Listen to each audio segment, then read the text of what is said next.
Welcome back, Visions fans. Ready Player Will here. I'm doing something new every Monday now. I'm doing basically a news update when we get releases from more divisions on what to expect in the coming weeks. So this is take number one of it. I wanted to do it because although I primarily focus on character reviews and Guild War tier lists and some small classroom sessions, I don't get to talk about all aspects of what's coming out in the game in terms of EX upgrades and mastery upgrades and things of that nature. So this is at least my opportunity to talk a little bit about them if you're curious my perspective. So let's kick things off. The overview of what I'm going to talk about today is the new unit, Ranan, who's being released, as well as his staff. That's part of the Crystal Warriors weapons that always get released alongside of the units themselves. We're getting EX upgrades for Howlett, Margaret, and Lorenzo. We're getting mastery upgrades for Oldoa, Eileen, Ziza, and Learte. We're also getting an event for the Love of a Smile with the White Cape accessory, so I'll talk a little bit about that. We have a new Guild Wars map starting on Wednesday, and then a new arena map starting next Monday. And then finally, we're getting some interesting Farplane upgrades here where the red and yellow material chamber is getting double drop and half energy to farm those stages. And secret books this week are Staff Katana Dagger and Gloves Accessory Sword. And then related to Ranan and Guild Wars, we're going to take a very slight quick peek to the week ahead where there is a limited Guild War coming on March 16th and then the Europa Vision card in Esper. So that's everything in a nutshell. Let's go through them one by one. Ranan's release, I give this unit 2 thumbs up. I'm actually on the verge of saying must pull, but he's not exactly a must pull, but he is a very, very good unit. And right off the bat, one of the things I genuinely really like is his TMR. I think it's going to be a game-changing TMR for what we see in a lot of the metas, where for 3 turns it gives the unit haste and magic 40%, where I know a lot of times we see people using Kane's Helm to give characters haste to really throw the turn order of things off, and I can only imagine this wreaking havoc as well for the same reason. He does have an ability that can dispel courage. He's got a 50% damage barrier for himself. He can do a 25% magic imperil, so that will obviously increase his damage output as well as someone like Ibarra if you're using her with him. He has an AoE buff of 20% missile resistance and 35 spirit for himself and allies, which is pretty huge. Obviously, when I think of Jaden immediately when I see an ability like that. He has a general barrier break as well that will break both physical and magic barriers. And on the Crystal Warrior subjob, he actually has a Dispel, Protect, and Shell, which I immediately think of someone like June when you're trying to counter her initial buff. So really awesome flexibility there. I like his subjobs. He's got Kotodama and Devout, which I think are 2 very unique subjobs, where Kotodama has, a guaranteed hit. It's got the move 1, jump 1 upgrade. The Devout subjob has some healing and some support abilities. I do have questions on the AI priority in terms of equipping the Devout subjob and how he prioritizes the buffs. If I had to guess, it's probably similar to Halloween Leela and Kill for its damage first and support second, but really remains to be seen. And then one thing to definitely keep in mind, he has a horrendous accuracy where it's 20% below the UR average and roughly 20% below what Ibarra was. So there is a lot of work to be done for him to make him hit those high evade comps that we see with light and earth and dark and wind. And that's definitely something to keep in mind once I do the character review for him as well. I'll do a deep dive into that. He does have 75% starting AP, so it's a typical mage starting AP, so he can spam a lot of abilities. And then definitely huge Ibarra synergy here, where there's a massive upgrade for both of them with the Europa Vision card. She will obviously benefit from the 25% Imperil. He'll benefit from her Lightning Imperil and Spirit Down. Overall, they work together extremely well. That gives Ranan a different kind of edge here in Global than he did in JP because we have Ibarra to go alongside with him. When we look at the Thunder Wand, which is being released next to him, I think it's an okay wand. I don't think it really does much for him personally to hedge his weaknesses, where I don't think 10 accuracy is enough to really make up for how much ground he needs to cover, but it has a decent amount of stats overall, really for the spirit penetration of 20, which I actually don't think he needs. I think to me the staff is best for characters that don't have enough spirit penetration. But on a fun fact note, he does have 40% spirit penetration on a passive. His limit break gives him an additional 40% for 3 turns, and if you have this equipped on him, that means after using his limit break, he will effectively have 100% spirit penetration. And what that means in layman's terms, you will attack an enemy as if they had 0 spirit for 3 turns. Doesn't matter what they have equipped for spirit. Literally doesn't matter. You will ignore 100% of it, which is kind of a crazy interaction to think about. Do with that what you will. When we're talking about EX upgrades, Howlett's one of them where his Drain Evocation damage is being increased from an 86% modifier to a 121% modifier, which means he will also increase the amount of healing that he recovers from it, which is really great. The Aroga Sword now gets an upgrade where it will not only be able to hit 2 targets, but it will decrease Bravery by 25, which has obviously tangible effects on the chance that your enemy will use their counter ability. And for physical damage dealers, it is a damage nerf for them as well. And his level 120 ability is a double hit, mid to long range, 165% modifier ability, which will give him 40 spirit penetration on that single attack. So I think there's some overlaps there with jamming thrust, but jamming thrust obviously just has a greater range and flexibility, but this is probably a harder hitting one because it's a multi-attack and it's got the spirit penetration.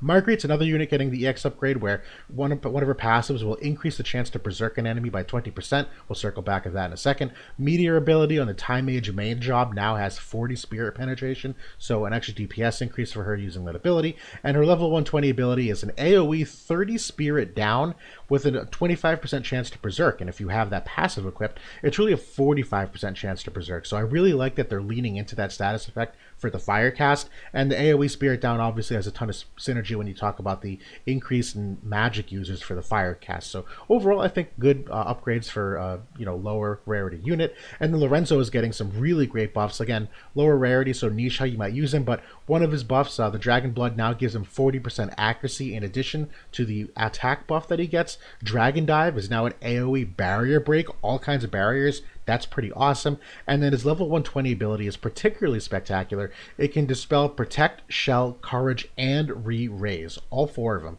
So, again, limited use, but that's a really strong ability that when you're looking at class matches, definitely a thumbs up for him, where I think his kit was pretty vanilla before that.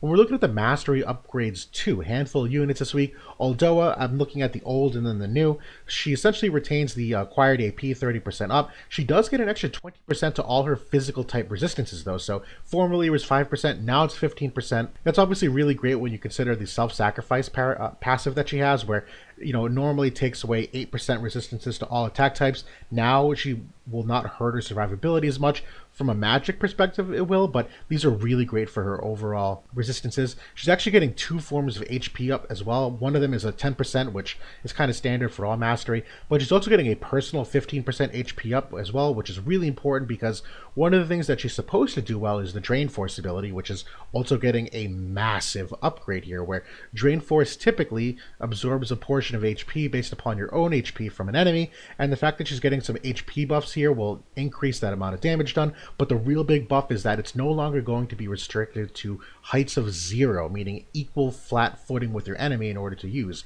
Her Drain Force upgrade is unique in that it's going to be a height 1 ability. I cannot underemphasize how important that is, where a lot of what the downfalls of the Drain Force ability is making sure that on maps with varying elevations that you somehow can maintain flat footing with the enemy to use it. And that's important because in order to use Drain Force, you typically have to disable a handful of abilities, which means if they can't use Drain Force reliably, they're wasting a lot of turns because they can't really do any other abilities. Aldoa, who doesn't have the same movement as Ketone and jump to kind of get around and position herself to different heights, this is a very big upgrade for her, so definitely 2 thumbs up.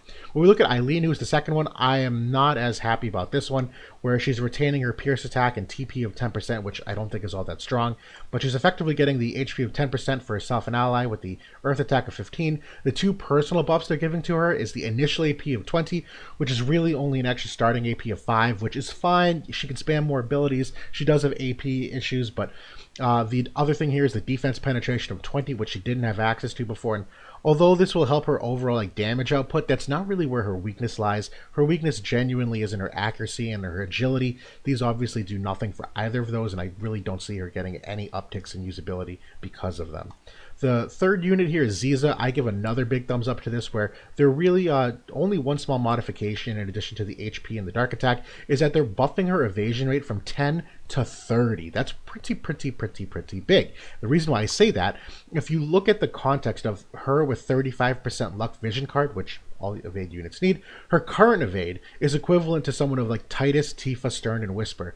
Not your typical known evade units. Tifa is, but only because of her vision card that gives her a fairly significant bump in evasion. But if you give her this extra 20%, she is now an A to S tier evade unit, where she has an equivalent evasion to 2B, Venera, and Elena, which she really needs for her survivability. So this is definitely going to allow her to function as intended. Definite approval on this Mastery upgrade. And then finally, Lidarte is getting an upgrade where she's basically getting an extra 50% accuracy to kind of keep up with the power creep of evasion in the game. I think it's a good buff. Obviously, she's known for being the most accurate character in the game. This is going to help her maintain that title. In terms of the accessory for the new event that's running, the White Cape accessory, this one's a little more niche. I do like that it has 5 agility on it from a stat perspective, where any kind of accessory that has agility on it is great for PvE content where you're trying to fine-tune the agility of your units for turn order. But really, this is known more for its status resistant potential, where you will get a 50% extra resistance for only 3 turns to charm, paralyze, and immobilize. Little bit more niche because it is only 3 turns, so you're relying on smaller maps, but I could see this being a really good one for some PvE content where hopefully, get a head start in the battle and avoid some of those status elements. I'm thinking of like the current Nightmare stage that we see where you can get charmed and paralyzed by the mobs kind of soon in the battle. So overall, this is an interesting accessory. We'll see if it actually has any prevalent use. I don't know if it really will be big for Guild Wars because it's, again, purely map dependent on how far your map is and how quickly the team fight engagement happens, but it's nice to have. Obviously expands some options for PvE content. There's a Guild War map change coming this Wednesday, 2 days from now, where we're going to the Leonis Castle vicinity. It's a map we've seen a lot in the arena. The map effects are lightning attack up and lightning unit defense up, so they're obviously pushing for Ranan's release to kind of, inspire some extra use from him from a guild battle perspective. If I had to guess, the defense up is really to kind of even the scales, where if you see a lot of lightning teams coming out, you're also going to see a corresponding uptick in earth teams to counter that, and earth teams are primarily physical attackers, so this lightning unit defense up will kind of make that matchup not as skewed as it might normally be. So it will be an interesting one to see unfold. Whether that has an effect on anything, we might still see light dominate the meta like it has for other maps, remains to be seen. There is an arena map change also coming next Monday, so a week from today, where we're getting Mountain Road 2 with kind of a same lightning-oriented aspect to it, where it's earth resistance up and lightning unit agility up. So obviously meant for Ranan being the bonus unit in the arena that week. Will be interesting to see how that unfolds. This map has not been featured very heavily in the game's history. From the Farplane perspective, like I mentioned earlier, we're getting the double drop rate up on the yellow and red brutal and high difficulty material quests, as well as NRG or half NRG. So absolutely amazing time to farm those materials. Do a little bit every single day. And then the secret book rewards are staff, katana, and dagger, and gloves, accessory, sword. Obviously, the staff books meant for Ranan's new weapon, and the accessory ones are meant for the White Cape. So farm those as necessary. When we're talking about the limited guild battle, so we're talking an extra week in advance. So that's covering everything that is coming this week, but we have to talk about this coming March 16th. It's another limited Guild War battle. What makes this one very unique, the map is not changing from the Guild War map, so it's going to remain the Leonis Castle vicinity. It's still going to be the lightning unit defense and lightning attack up, so similar there. But the limitations, it's going to be unit cost of 220 or less, and for the first time ever in Global, it's actually going to alternate days which elements you can use. So on the even days, meaning like March 16th, 18th, 20th, 22nd, you can only use dark, fire, wind, and lightning. And on the odd numbered days, you're going to get light, water, ice, and earth. So prep now to have at least obviously two elements ready to go, where historically you might have been able to, have one comp and use that for the entire limited Guild War battle. You're not going to have that same opportunity this time. So start now farming the resonance, the job points, whatever you need, so that you have two teams that can functionally compete in either the even or odd days. And then just looking forward a smidge to Europa, who's the new vision card in Esper coming out in the context of Ranan. The vision card is pretty awesome for the magic users, where you get 3 agility, 182 magic. You're going to get buffs to magic 10% and HP 5%. I would imagine we're probably getting a global buff as well, but we obviously don't know what that might be yet. And the party effects are magic attack of 35, agility of 8%, and crit damage of 25. So for someone like Ibarra and Ranan, this is a great vision card. And when we get the dual vision cards in the anniversary, this is definitely going to be one that's going to help both of them. The agility of 8% is nice because there are no lightning vision cards that kind of give that agility buff. And then the crit damage is really nice, where that's something that lightning is kind of known for in the crit damage department or crit rate department, where they are typically higher critical rate hitting units, and this will obviously help characters like Cloud and Fred, who are kind of revolve around that mechanic. From an Esper perspective, first thing that pops up to me is an immensely high amount of agility, 18 agility on this Esper. It's obviously magic oriented, with the rest of the stats being pretty similar to other Espers. The tree itself, though, it's lightning attack, magic attack, and it's got 2 great resists on it, so missile resistance and pierce resistance, which I like a lot, where pierce attacks are very prevalent on earth teams. So although Earth should always beat Lightning. Like, this is a chance to again make those scales a little bit more even in this coming Guild War. And then the missile resistance, I obviously think of Jaden as well, where Ranan has that AoE missile resistance up and Spirit up. This is obviously going to help as well. The rest of the stats are kind of take it or leave them, nothing too crazy. I don't think this does a lot to really help Ranan's weaknesses in particular, where I still think Ramu is the best Lightning Esper for both he and Ibarra, since they both have some decent accuracy issues, but this is still a thumbs up for a Magic Esper, particularly if you need to, have two that are oriented for the Lightning units. And that's everything in a nutshell. So hopefully this was a good, kind of new take on things where I don't get to talk about some of these other subjects. Hopefully informative. Good luck pulling for Ranan if you decide to. And looking forward to doing his character analysis in the next coming days. And obviously seeing some of what the Guild Wars changes come up. I'm going to be doing a handful of content on the tier rankings and things of that nature. So thanks for watching. Questions, comments, critiques, everything in the comment section below, and happy to respond to things. Also interesting news, I am going to make another video on this. I have access to my live stream now, so I'm going to set up a more regular schedule of when I do live streams for Q&A sessions, maybe some arena grinding, maybe some live Guild War battle analysis, and then also some side news. I just got approved to be a moderator on the War Division subreddit, so looking forward to help kind of grow the subreddit community from that perspective, be able to be more interactive and answer questions, and hopefully some exposure to bring people to the channel where if people have questions that hopefully my videos can help obviously inform them and enhance their game experience above and beyond what the subreddit may have to offer itself. But stay tuned for all that good stuff. Thanks for watching, everybody, and I'll talk to you all soon.